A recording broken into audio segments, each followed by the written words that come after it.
ঘরে বন্ধ করে অনেকে যারা শহরে বসবাস করে বিড়াল পোষে। কিছু লোক আজকাল ফ্যাশন হয়েছে বিড়াল পোষা। আমি তো শুনে আশ্চর্য হইলাম। এক ভাই নিজে তার পরিবার কথা বলছে, আমার ছেলেমেয়েরা এক একটা ছেলে মেয়ে এক একটা বিড়াল পুষছে, আর খাবার আমেরিকা থেকে নিয়ে আসছে, আমেরিকা থেকে আনাচ্ছে,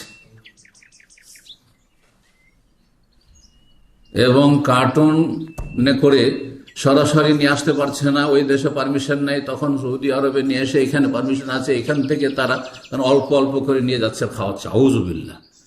একজন মানুষের খাওয়া খরচ বা মাসিক চলা খরচের চাইতে বেশি একটা বিড়ালের উপর খরচ করছে, হাজার হাজার রিয়াল বা দিরহাম খরচ করছে।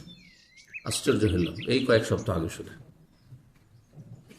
এটা আপনি জুলম করেছেন। আপনি, আল্লাহ আপনাকে পয়সা আমানত দিয়েছেন, আপনি জানলেন, আপনি যে মানুষ খেতে পাচ্ছে না, মুসলিম ভাই বোন খেতে পাচ্ছে না, এতিম বিধবা খেতে পাচ্ছে না, শীত বস্ত্র পাচ্ছে না, আর আপনি এই বিলাসিতায় বিড়াল পুষছেন, আপনি এই পয়সা খরচ করে।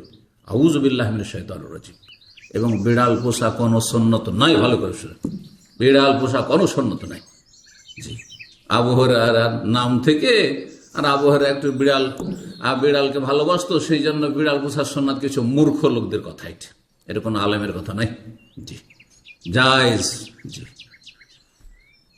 তারপরে দেখতে হবে যে বিড়াল বেশি হক রাখে না আপনার আত্মীয় স্বজন বেশি হক রাখে, আপনার বাপ মা বেশি হক রাখে। আচ্ছা, এরা তো না হয় বাপ মা আত্মীয় স্বজন, আপনার মুসলিম ভাই বোন হক রাখে।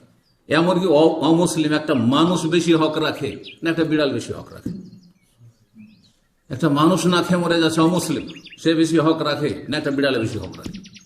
এই বিষয়গুলি বুঝার রয়েছে, আর দিনের জ্ঞান থাকতে হবে না।